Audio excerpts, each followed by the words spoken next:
Hi guys, I'm Kasha. Welcome to the channel and welcome as always to our coffee times. Today I'm here to finally do that video that every June I forget it's coming and then I see other people doing the video and I'm like, oh yeah, there was this tag that I was supposed to do and that is the mid-year freakout tag. It's coffee time! Basically in this tag what you do is kind of evaluate what you've read so far, the best things, the worst things, and talk a little bit about it. And I think it's perfect, to kind of check on the things you have been reading and consuming for the first 6 months of the year before you embark yourself in the last 6 months and start freaking out as well, because you still haven't got to all of the things you promised yourself that you were going to read in 2021. So we're going to jump straight to the questions. They are every year the same, and if you're new here, if you love books and if you love horror, please do consider subscribing to the channel, join the coffee family, and also hit the notification bell. First, we're here to talk about the best book that I have read in 2021, and even though there were a couple that could have taken this spot, I think nobody's really gonna be surprised about my pick because I have to put here Later by Stephen King. This is not only written by one of my favorite authors, but it is also a kind of different take on the coming of age story. We have Jamie, and he has a very special talent. He is a kid that is able to see and talk to the dead. And even though this premise might not sound so fresh and new, once you read the book and you see how Stephen King did develop the story and how he utilizes the word later so smartly in the book, I really enjoyed it. And also this book is told from the perspective from the kid, and it is so believable. Imagine Stephen King writing from the perspective of a kid and doing such a fantastic job. This book also had morally great characters and it really kept me going. I read this book in one day because I just couldn't stop myself. It is perfect for a reread as well, perfect for readathon, stuff like that. I just really love it. You know guys, I love stories that have to do with children and superpowers or any kind of power, and this one touches of the supernatural, not just any kind of superpower, but being able to see and talk to the dead. Of course, it is really appealing to me and I just absolutely love this story. Next is the best sequel that I have read in 2021, and honestly I have not read many sequels this year, so I would have to put here the most recent one that I have read, and that is Mallory by Josh Malerman. And this follows the story of Mallory after the events of the first book, Bird Box.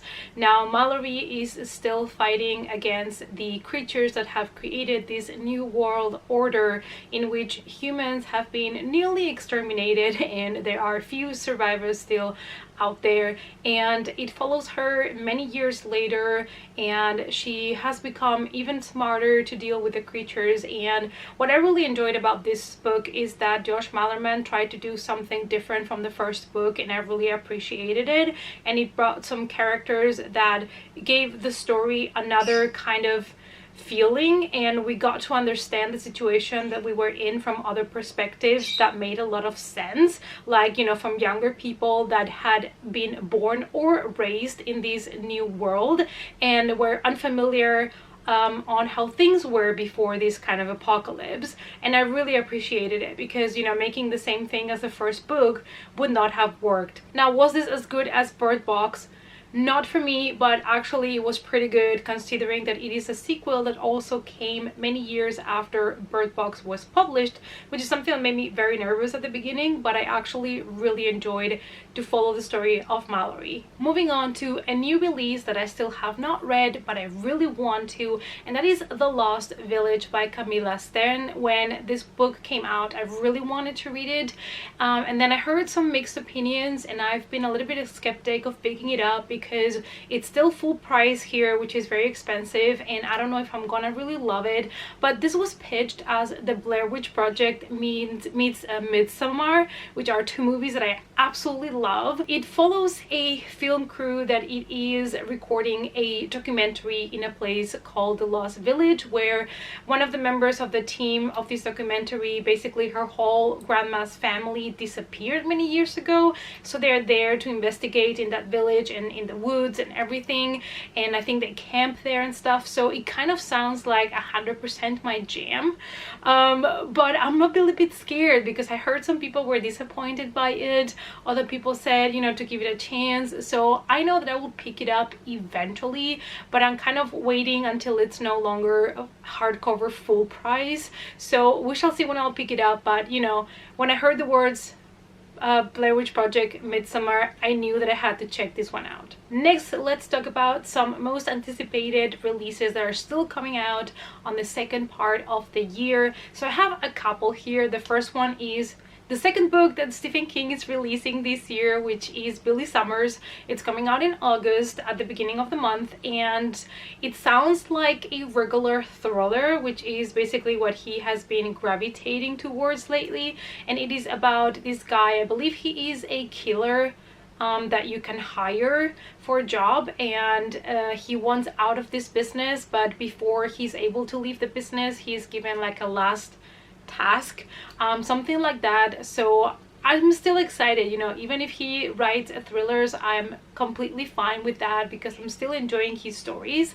And the other one that I really want to check out is actually a book by one of his buddies. It is Chasing the Boogeyman by Richard Chismas, and this one combines horror fiction with true crime, and I absolutely love it. Plus, we are in the 80s, we're in 1988, and the bodies of murdered young girls start to appear all over a city, and the police start to think that they have a serial killer on the loose. So this is like 100% my jam just based on that description. So it's another one that I'm really excited about, and those two are coming out in August, which is also my birth month, so I feel like it was meant to be. Also, you know, guys, I'm really excited for Survive the Night by Riley Sager, that is coming out in just a couple of days, and I'm going to buy that thing and I'm gonna read that thing as soon as Amazon delivers it to me. As for my biggest disappointment so far this year, I'm not gonna make it too long because I feel like I have trashed this book here in this channel before, and I mean, no hard feelings. There might be people that really love this book, but I was extremely disappointed with it, and that is Season of the Witch. So this was supposed to be a prequel to the Netflix adaptation from the comic books, The Chilling Adventures of Sabrina, and that is how I went into it. I knew that it was kind of a prequel from the show, but honestly, it felt a little bit like a remade first season of the show, and there is a lot of extreme cringy moments. I had a really big issue with the characters because they did not feel like the characters that I got to know in the show. Like, their personalities just didn't match for me. And also, Sabrina is extremely annoying and jealous from like page 2, and it was just so cringy. Like, I couldn't, you know, like, I know this is a YA book, I know we're gonna have some teenage angst. I really enjoyed the Netflix show, but this thing, it was just, the characters were nothing like the characters that I know. My biggest surprise of 2021, I actually have to give this one to Cameron from Library Macabre, because there is a couple of books that I discovered thanks to his channel that I've just binged and loved and adored, and I'm pretty sure that I will reread, and that is the Monster Street videos. I do have a vlog reading them. I'll link it for you guys if you want to check out my thoughts on all of the books, but these took me back to my childhood, took me back to Goosebumps and Are You Afraid of the Dark and all of those things, and they were so bingeable. And what I loved about these stories is that even though they are very dark for being middle grade books, they also have really good life lessons, and there's only sadly 4 books in the series so far, and I don't think there is any announcement of the series continuing, but I am praying that they are going to pick up the series again at some point because I absolutely love these. New favorite author that I discovered in 2021.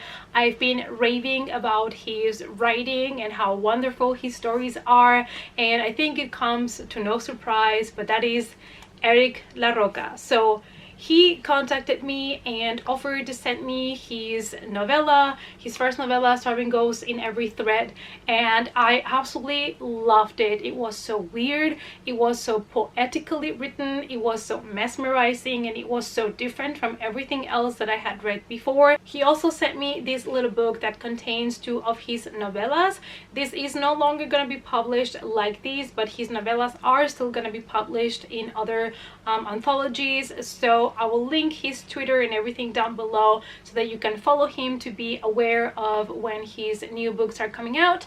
But on the 1st of June, he did publish one of my absolute favorite novellas of all times, and that is Things Have Gotten Worse Since We Last Spoke. You're gonna hear me talking about this for as long as I'm in booktube, to be honest, because this was just so good. Like, it just had such a punch.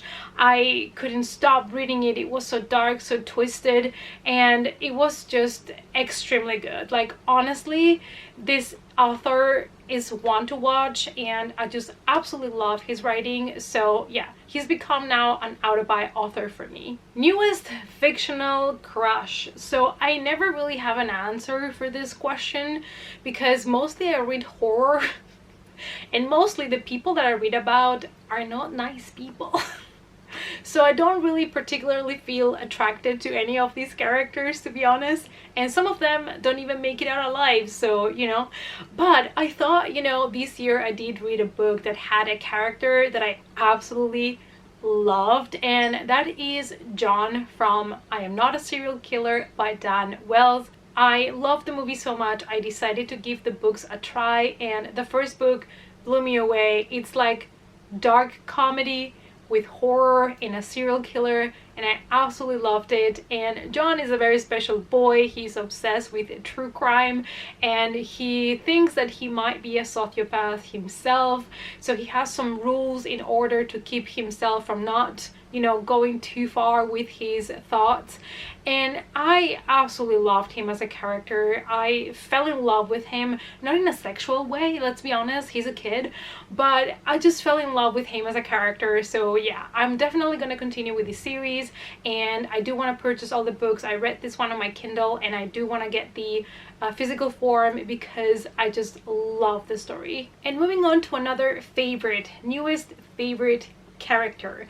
For this, you know, I was thinking, because again, many of the characters in the books that I read are not characters that you're supposed to like at all, but there is a character that I just absolutely adored, and that is Lois from Brainchild by Andrew Neiderman. So this is a story of a kid, Lois. She is completely obsessed with science, and she has no social skills whatsoever, and she starts to perform certain experiments, and it gets really dark really fast, and things don't go exactly as Lois expected.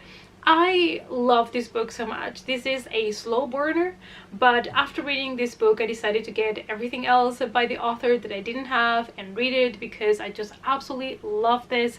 And this is kind of having a creepy version of Sheldon, I guess, you know, somebody obsessed with science and experiments but also has no social skills and doesn't know how to really, you know, interact with other people. But in this case, of course, we have somebody that is performing kind of more dangerous, dark and twisted experiments. Next is to pick a book that made you cry, and honestly I don't really cry reading books.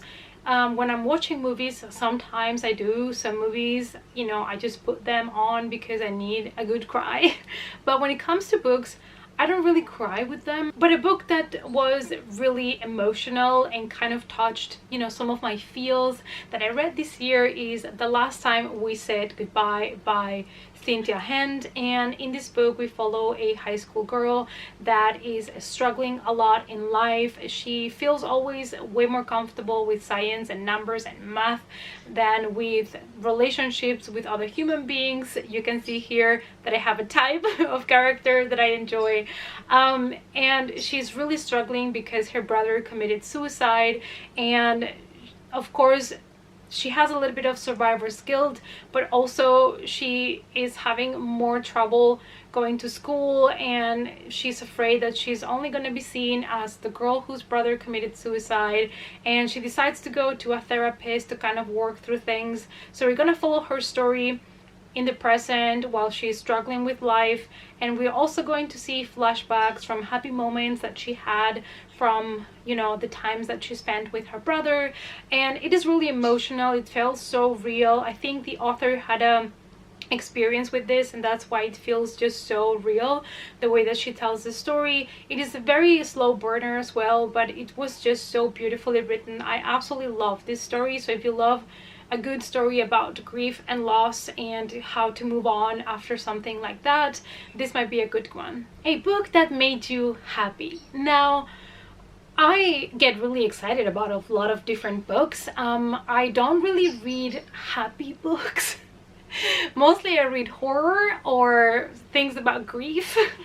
So, you know, I don't read too many things that are actually happy. But for this, I'm going to choose a book that I was really excited to finally get to, and I was really enjoying it while I was reading it because it made me, you know, rekindle with a character that I actually really enjoy, and that is Hidden Bodies by Caroline Kepnes. I know our character is a sociopath, but that's okay. I just really loved you and the character of Joe, and so I was really excited to finally get to his second book and follow his story. It did not disappoint. Now, it was not as good as the first one for me. I felt like the last maybe 80 to 100 pages were a little bit too much, like the book was getting too long. I feel like they could have edited down a little bit, but I was just enjoying myself so much following Joe and his thoughts. It's just the way that he has, you know, these ideas, his thought process, it's just so absurd. I just absolutely love him as a character, so I just had a lot of fun with this. And the last one is most beautiful book that you have purchased or received as a present in 2021. And if we're talking in general, like most beautiful edition that I bought, and we're not specifically talking about new releases, I would have to go with my George R. R. Martin books. I purchased the two first books that are here just behind me. Here we have the very first one, A Game of Thrones, which is the first book in A Song of Ice and Fire. These are the illustrated limited editions, and I've always wanted a nice hardback edition of this book series because it's one of my favorite fantasy series, and I came across these limited illustrated editions and they are just so stunning. The illustrations, I mean, come on you guys, I mean, come on, it's just stunning, and they are not that expensive. They are like a price of a new hardback. I think they were like 24 euros or something like that, which is what you pay already for a brand new release hardcover copy of a book. So they are a pretty good deal, and I've always wanted to revisit this series, but my copies are the old paperbacks that are completely destroyed because I read them a couple of times while traveling and stuff, so they are not in the best shape. So I wanted a nice hardcover copy of the books, and so far I've got the first one and the second one in the series. Alright guys, so these were my answers for the mid-year freakout tag. So if you also, like it happens to me, forgot about this tag, you still have time to do it. Let me know, you guys, down below which was your most surprising and most disappointing read for 2021. Let's talk about it in the comments. Thanks so much for watching, you guys. Please give the video a big thumbs up for support, and I hope to see you all guys as always in our next coffee time. Bye.